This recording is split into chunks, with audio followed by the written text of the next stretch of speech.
Good afternoon, President of the IPU. Good afternoon, colleagues. I come with a heavy heart from Nigeria, but first I'd like to apologize to Honorable Kafila Ogbara. I am not here to bring shame to our country. I'm here to seek help for the women of Nigeria. Again, my name is Senator Natasha Akpoti-Uduaghan. 5 days ago, on the 6th of March 2025, I was suspended. As a senator, I was suspended illegally because I submitted a petition of sexual harassment against the President of the Nigerian Senate, Senator Godswill Akpabio. I thought that by submitting the petition, he would recuse himself, and both of us would submit ourselves to the Committee on Ethics, Privileges, and Public Petition for a fair and transparent investigation. But unfortunately, I was silenced and I was suspended. I was suspended for 6 months, amongst many other stringent conditions, such as taking away my security, taking away all the officials' vehicles and other items that were handed over to me as a senator. My salaries will be cut off. I must not appear anywhere near the National Assembly. And for 6 months, I'm not to introduce myself or present myself as a senator locally in Nigeria or internationally. That means I'm here illegally. But I had no other place to go but to come here and speak to you women.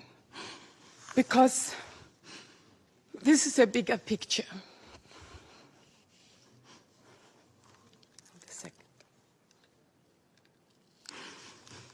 This is a bigger picture. It depicts the crisis of women political representation. My suspension is not just about me. It's about the systemic exclusion of women from political leadership in Nigeria.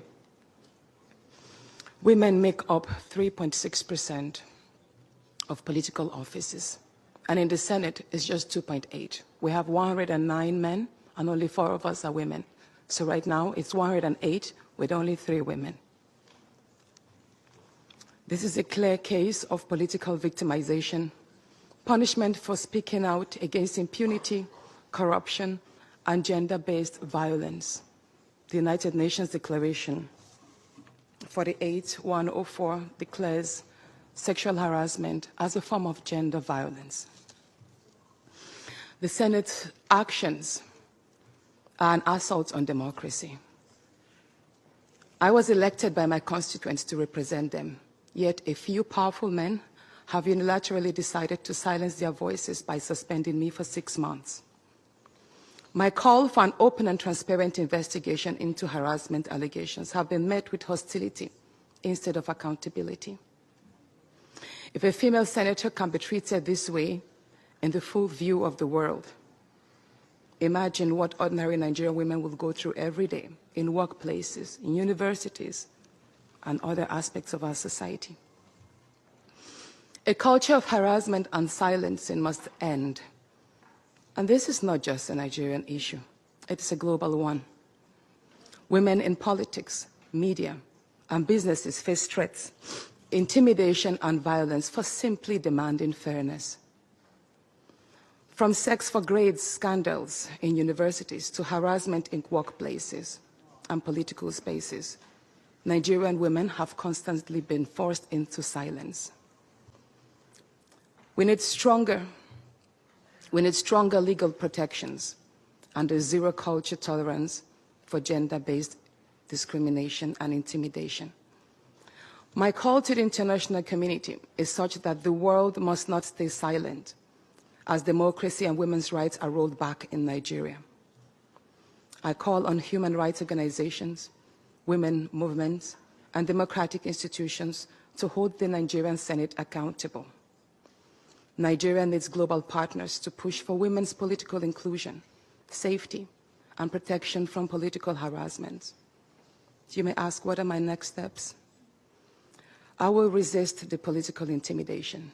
In the past few days, a number of my colleagues, my male colleagues, have reached out to me and said, Natasha, All you need to do is apologize and retract your statements. And I told them I am not going to apologize. I will not apologize for my truth.